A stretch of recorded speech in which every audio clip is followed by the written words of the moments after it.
पिछले एपिसोड में Hong chain Yuhao के पास आया था और उससे कहा था कि तुम मेरे नाम को याद रखना। इसके बाद हम देखते हैं कि श्रेक एकेडमी का टीम अपने रॉबिन राउंड के फर्स्ट राउंड के लिए एरिना में आ गया होता है, जहां पर इनके मैच को देखने के लिए सभी लोग काफी एक्साइटेड होते हैं। और हम देखते हैं कि वे सभी केवल श्रेक एकेडमी का नाम ले रहे थे। फिर हमें पता चलता है कि इसमें इनका सामना यूनलू एडवांस सोल इंजीनियर एकेडमी से होगा। इसीलिए टीचर जामा ने इनको यहाँ पर आने से पहले ही इसके बारे में सब कुछ बता दिया था, जहाँ पर उसने कहा था कि पिछले कुछ सालों में स्टारलू एम्पायर का सोल गाइड टेक्नोलॉजी बहुत ही तेजी से डेवलप हुआ है, जिनमें से यूनलू एकेडमी का परफॉर्मेंस सबसे बेस्ट है। इसी के साथ वो इनसे कहती है कि सील मैच में कम्पीट करने के लिए 3 तरीके हैं, जिनमें से पहला है टीम बैटल, दूसरा है 1-on-1 इंडिविजुअल बैटल और तीसरा है 1-1-3 बैटल। लेकिन असल में यह चीज कंपटीशन के दिन ही डिसाइड किया जाएगा। इसके बाद वो इनसे कहती है कि तुम तो टीम बैटल के रूल के बारे में जानते हो, और फिर इनको बताने लगती है कि 1-on-1 बैटल में दोनों तरफ से एक टीम मेंबर आएंगे और फिर जब उसमें से एक प्लेयर हार जाएगा तो उसके जगह पर दूसरे प्लेयर को भेजा जाएगा, और ऐसा तब तक चलता रहेगा जब तक कि एक साइड के सातों प्लेयर नहीं हार जाते। तभी इसके बारे में सुनकर सेंसी कहता है कि अगर एक ओपोनेंट बहुत ज्यादा पावरफुल हुआ तो क्या हुआ, क्या ऐसा पॉसिबल है कि वो अकेले ही एक टीम के सातों लोगों को हरा दे। तब इस पर टीचर जावा कहती है कि अगर तुम्हारे पास में ऐसी एबिलिटी है तो तुम ऐसा जरूर कर सकते हो। इसके बाद वांग पूछता है कि 2 और 3 बैटल वाले के बारे में क्या होता है, जिस पर टीचर जावा कहती है कि उसमें भी 2 और 3 प्लेयर को भेजा जाता है, जो कि कम्पीट करने के लिए हमारे लिए सबसे आइडियल तरीका है, क्योंकि अगर हमने इसमें से 2 राउंड को जीत लिया तो अब इस तरह से हमें थर्ड गेम में फाइट करने की जरूरत नहीं होगी, और अगर वे ऐसा करने में कामयाब हो गए तो इस तरह से वे अपनी असली ताकत को छुपा पाएंगे। इसके बाद अगले सीन में हम देखते हैं कि रेफरी मैच को स्टार्ट करने के लिए रेडी हो गए थे, इसीलिए वो दोनों टीम के कैप्टन को यहाँ पर बुलाती है और इसके बाद वे दोनों ड्राइंग बोर्ड के ऊपर अपना हाथ रखते हैं। अब इस तरह से हम देखते हैं कि इनके बीच में 1-on-1 पर्सनल बैटल होने वाला था, और इसीलिए रेफरी दोनों टीम से अपने अपने प्लेयर को भेजने के लिए कहती है। जिसके बाद हम देखते हैं कि यहाँ पर आए हुए सभी लोग यूहाओ का नाम लेने लगे थे, लेकिन टीचर जावा इसमें सबसे पहले सेंसी को ही भेजने का डिसाइड करती है। जिसके बाद हम देखते हैं कि यूनलू एकेडमी का कैप्टन भी इसके लिए रेडी हो गया था और वो अपनी टीम के तरफ से सबसे पहले मा युंगजुन को भेजता है। तभी वो सेंसी के सामने आते ही कहता है कि तुम मेरे ऊपर दया दिखा देना। तब इसके बारे में सुनकर सेंसी पूछता है कि क्या तुम भी मेरे जैसे हैंडसम हो, जिसके बारे में सुनकर वो लड़का कहता है कि बिल्कुल भी नहीं, और अब इस तरह से वे अपने मैच के लिए रेडी हो जाते हैं। इसके बाद हम देखते हैं कि सेंसी इसका सामना करने के लिए अपने फोर्स होल्डिंग को एक्टिवेट कर लेता है, लेकिन यह देखते ही सभी लोग बात करने लगते हैं कि उन्होंने फाइट करने के लिए इसे क्यों भेजा, जबकि यूहाओ के पास में तो 600,000 ईयर की सोलिंग है और इसीलिए वो सबसे पहले इसमें क्यों नहीं आया। वहीं दूसरी तरफ हम देखते हैं कि वो लड़का भी सेंसी के साथ फाइट करने के लिए पूरी तरह से रेडी हो गया था और वो इसके लिए अपने सोल गाइड वेपन को भी रेडी कर लेता है। लेकिन तभी हम देखते हैं कि सेंसी इसके ऊपर बिल्कुल भी अटैक नहीं करता और वो तुरंत यहाँ से स्टेज के किनारे की तरफ जाने लगता है। अब इसके वजह से हम देखते हैं कि सभी लोग पूरी तरह से कंफ्यूज हो गए होते हैं और वहीं रेफरी भी कहने लगती है कि सेंसी स्टेज के किनारे की तरफ क्यों जा रहा है, क्योंकि अगर वो स्टेज से नीचे चला गया तो इस तरह से वो इसमें हार जाएगा। लेकिन यह देख भाई समझ गया होता है कि सेंसी यहाँ पर जरूर ही कुछ करना चाहता है। जिसके बाद लड़के का कैप्टन उससे कहता है कि तुम अटैक क्यों नहीं करते। तब इसकी बात सुनकर वो लड़का तुरंत अपने सोल गाइड वेपन का यूज करके इसके ऊपर अटैक करता है, लेकिन हम देखते हैं कि सेंसी ने स्टेज से जंप करते हुए इसके अटैक से खुद को बचा लिया था और तभी अचानक से वो अपने स्वानविंग रिप्लेसमेंट का यूज कर देता है। जिसके बाद हम देखते हैं कि उसका पोजीशन लड़के से चेंज हो गया था और इस तरह से वो लड़का स्टेज से बाहर गिर जाता है। जिसके बाद हम देखते हैं कि इस बात से सभी लोग उस लड़के के ऊपर हंसने लगे थे और वहीं रेफरी कहने लगती है कि यूनलू एकेडमी का प्लेयर स्टेज से नीचे गिर गया है और इसीलिए इसमें श्रेक एकेडमी जीत गई है। वहीं दूसरी तरफ हम देखते हैं कि इसके वजह से वो लड़का रोने लगा था, जबकि इसे देख बाकी सभी लोग इसके ऊपर हंसने लगे थे। वहीं उधर वही बताता है कि स्वार्मिंग रिप्लेसमेंट सेंसी का 4th सोल स्किल है, जो कि एक रेंज के अंदर रहने पर अपने ओपोनेंट के पोजीशन को खुद से स्विच कर देगा। इसी वजह से यह सोल स्किल बहुत ज्यादा पावरफुल है और जब कभी भी सेंसी इसका यूज करता है सभी लोग पूरी तरह से हैरान हो जाते हैं। वहीं किंग कहने लगता है कि श्रेक एकेडमी ने अभी इस मैच को जीतने के लिए केवल एक छोटे से ट्रिक का यूज किया है, क्योंकि अभी तक भी उन्होंने अपने असली पावर का यूज नहीं किया। तभी एक मास्टर कहने लगता है कि शायद यह लड़का अभी केवल अपने रिजर्व टीम का मेंबर है, लेकिन इसके बाद भी उसने अपने ओपोनेंट को इतने आसानी से हरा दिया और इसके अलावा इसमें तो उसकी कोई सोल पावर भी कंज्यूम नहीं हुई। इसके अलावा हम देखते हैं कि बाकी लोग भी इस बात से हैरान होते हैं और कहने लगते हैं कि श्रेक एकेडमी तो सच में टैलेंट से भरा हुआ है। वहीं वो लड़का अपने कैप्टन से कहता है कि क्या इसमें मुझे मूर्ख बना दिया गया। तब इस पर वो उससे कहता है कि तुम्हारे वजह से यूनलू एकेडमी का नाम बर्बाद हो गया।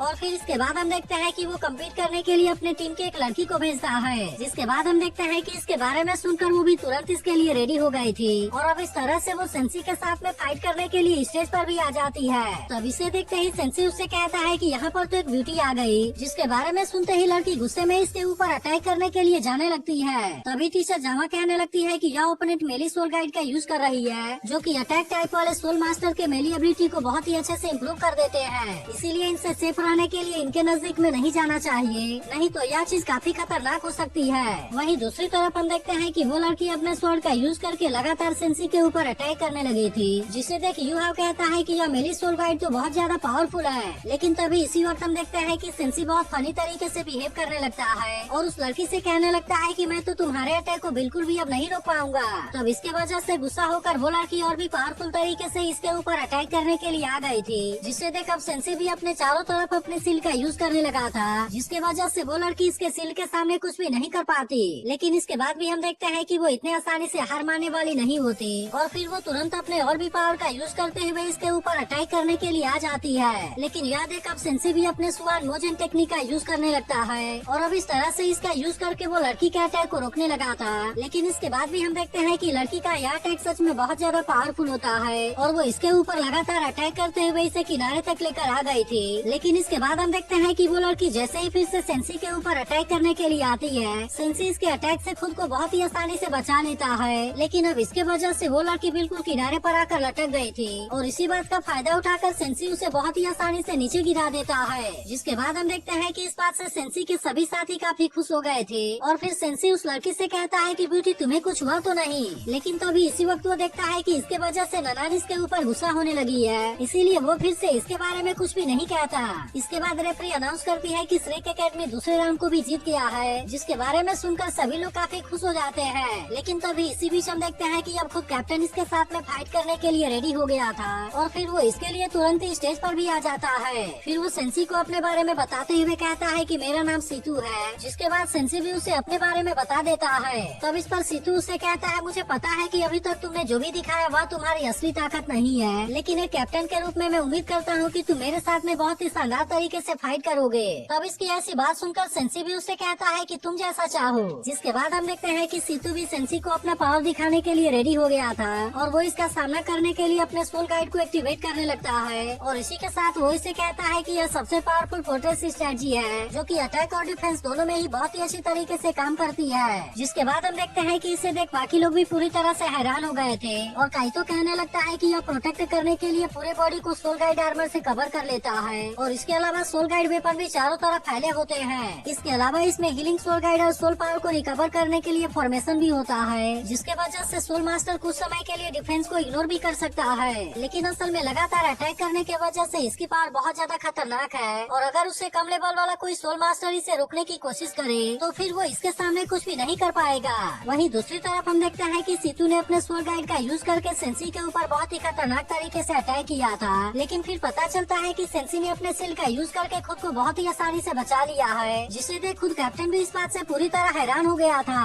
वहीं वो लड़की कहने लगती है कि सीतू का यह अटैक तो मेरे सोल गाइड स्वॉर्ड से भी बहुत ज्यादा पावरफुल था, लेकिन इसके बाद भी उसने इसे बहुत ही आसानी से रोक लिया और फिर वो गुस्सा होती है कि वो जानबूझकर उसके सामने कमजोर बनने का नाटक कर रहा था। तभी इसी बीच हम देखते हैं कि सीतू फिर से सेंसी के ऊपर अटैक करने के लिए रेडी हो गया होता है और वो इस बार अपने और भी ज्यादा पावर का यूज करते हुए इसके ऊपर अटैक करने की कोशिश करने लगा था। लेकिन इसके बाद भी हम देखते हैं कि सेंसी ने इसके अटैक से खुद को बचा लिया होता है और कहने लगता है कि शायद यह बड़ा वाला फैन उसका मार्शल सोल है, जिसका यूज करके उसने लॉक करने वाले सोल स्किल को एक्टिवेट कर लिया है और अब इस तरह से वो मिसाइल को अपने टारगेट के तरफ ट्रैक करना चाहता है। लेकिन इसके बाद भी हम देखते हैं कि सेंसी इसके अटैक से बचते हुए उसके तरफ जाने लगा था, जिस पर सीतू उससे कहता है चलो अब मैं देखता हूँ कि तुम इसको कैसे रोकते हो। और अब इतनी बात कहने के बाद वो दोनों तरफ से इसके ऊपर अटैक कर देता है। अब इसके वजह से हम देखते हैं कि सेंसी के साथी भी काफी परेशान हो गए थे, लेकिन तभी हम देखते हैं कि सेंसी बड़े शानदार तरीके से अपने सील का यूज करके मिसाइल वाले अटैक को रोक लेता है और इसके बाद वो अपने फास्ट स्पीड का यूज करते हुए इसके बाकी अटैक से खुद को बचाने लगा था। तब इसे देख सीतू भी समझ जाता है कि वो जरूर ही डिफेंसिव सोल मास्टर है, क्योंकि इतने पावरफुल अटैक करने के बाद भी उसने इसके हर एक अटैक से खुद को बहुत ही आसानी से बचा लिया था। तभी अचानक से हम देखते हैं कि सेंसी भी इसके ऊपर अटैक करने के लिए आने लगता है, लेकिन यह देख अब सीतू भी अपने फुल पावर का यूज करके इसके ऊपर अटैक करने के लिए रेडी हो गया था और इस तरह से वो अपने लेवल 4 वाले कॉन्सेंट्रेटेड सोल कैनन का यूज करके इसके ऊपर अटैक भी कर देता है। लेकिन इसके बाद भी हम देखते हैं कि सीतू ने इसके अटैक को बहुत ही आसानी से रोक लिया था, जिसे देख सीतू के साथ ही हैरान होते हुए कहते हैं कि क्या वो इस बार भी इसे रोक पाएगा। तभी सीतू सेंसी से कहने लगता है कि इसके पॉइंट वाला अटैक बहुत ज्यादा पावरफुल होता है, जिसके वजह से तुम तो अपने जगह से भी नहीं हिल पाओगे और इसीलिए तुम्हारा पोजीशन चेंज करने वाला स्किल भी यहाँ पर काम नहीं करेगा। लेकिन इसके बारे में सुनकर सेंसी भी उसे अपने ताकत के बारे में दिखाने के लिए रेडी हो जाता है, जिसके बाद हम देखते हैं कि वो अपने मास्टर सोल का यूज करके इसके अटैक को बहुत ही आसानी से रोकने लगा था, जिसे देख सीतू भी अपने और ज्यादा पावर का यूज करके इसके ऊपर अटैक करने लगता है। लेकिन अब इस पर सेंसी उसे कहता है कि अब तुम भी मेरा सामना करने के लिए रेडी हो जाओ और इसके बाद हम देखते हैं कि वो अपने सिल का यूज करके इसके ऊपर अटैक कर देता है, जिसकी वजह से सीतू अब इसके सामने कुछ भी नहीं कर पाता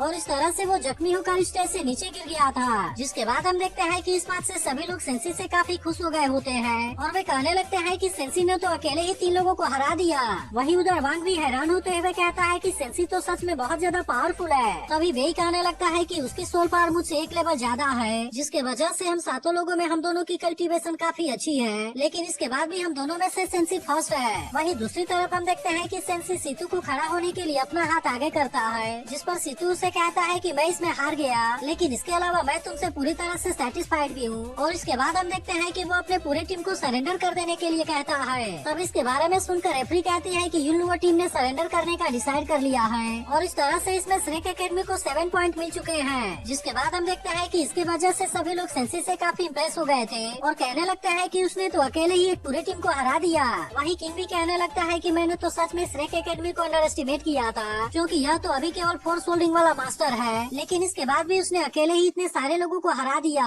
वहीं दूसरी तरफ हम देखते हैं कि अब इसके वजह से सेंसी के बाकी साथी भी काफी खुश हो गए थे। लेकिन तभी इसी बीच हम देखते हैं कि इस बात से होंगचन काफी परेशान होता है, जिसे देख उसके टीम की एक लड़की उससे पूछती है कि आखिरकार तुम क्या सोच रहे हो और अगर उनके जगह पर हम गए होते तो क्या वो हमें इतनी आसानी से हरा पाता। तब इसके बारे में सुनकर होंगचन मस्ती में कहता है कि श्रेक एकेडमी तो श्रेक एकेडमी है और अब इनको देख ऐसा लगता है कि मेरा कॉन्फिडेंस थोड़ा सा कम हो गया है। तब इसकी बात सुनकर वो लड़की उससे कहती है कि तुम्हारा कॉन्फिडेंस तो कभी भी कम नहीं हुआ, जिस पर होंगचन भी कहता है कि ऐसा हमेशा नहीं होता है, लेकिन अब तो श्रेक एकेडमी में ऐसा मॉन्स्टर है जिसके पास में 600,000 ईयर वाली सोल्डिंग है। तब इसके बारे में सुनकर वो लड़की उससे कहती है कि क्या सच में तुम्हें ऐसा लगता है कि ऐसा हो सकता है, जिस पर होंगचन कहता है कि मैं तो बिल्कुल भी इसके ऊपर यकीन नहीं करता। वही टीचर जामा सभी से कहती है कि हमने बिना किसी इंजरी के रॉबिन राउंड के फर्स्ट राउंड को पास कर लिया, इसीलिए मैं चाहती हूँ कि तुम होटल में जाकर प्रैक्टिस करने के ऊपर ध्यान दो। लेकिन तभी यूहा और वांग कहते हैं कि हमें यहाँ पर कुछ मैच को देखना चाहिए और कम से कम हमें तो सन मून एकेडमी के मैच को जरूर ही देखना चाहिए। लेकिन इस पर टीचर जामा कहती है कि उनको ऑब्जर्व करने के लिए मैं ही काफी हूँ और इसीलिए तुम सभी यहाँ से चले जाओ। लेकिन अब इस बात के वजह से हम देखते हैं कि वे सभी काफी परेशान हो गए थे, क्योंकि वे समझ गए थे कि टीचर जामा ने जानबूझकर इनको बाकी का मैच नहीं देखने दिया। जिसके बाद वही कहता है मुझे ऐसा लगता है कि टीचर जामा को हमारे बारे में काफी चिंता है, क्योंकि उनको ऐसा लगता है कि अगर हमने बाकी के मैच को देखा तो हमारी मेंटलिटी खराब हो जाएगी। लेकिन तभी इसी बीच हम देखते हैं कि काइतो ने यहाँ पर टेलीस्कोप सोल गाइड को बना दिया था और फिर वो यूहा से कहता है कि तुम अपने स्पिरिचुअल आई स्किल का यूज करके वहाँ के मैच को देख सकते हो। जिसके बाद हम देखते हैं कि यूहा भी अपने पर्पल डीमन आई और मेंटल डिटेक्शन को एक साथ में यूज करने लगा था और अब इसके मदद से वो वहाँ पर देखने लगता है। लेकिन तभी इसी बीच हम देखते हैं कि वो किसी बात की वजह से हैरान हो गया था, जिस पर वांग उससे पूछता है कि तुमने वहाँ पर ऐसा क्या देख लिया। जिसके बाद यूहा कहता है कि वे सभी तो 5 रिंग वाले सोल किंग टीम है। जिसके बाद हम देखते हैं कि इसके बारे में सुनकर वे सभी भी पूरी तरह से हैरान हो गए थे। तो अगर एक्सप्लेनेशन अच्छी लगी हो तो वीडियो को लाइक और इस पर एक कमेंट करके जरूर बता देना और अगर आपने इसके पिछले एपिसोड को मिस कर दिया हो तो लेफ्ट वाली वीडियो जरूर देख लेना।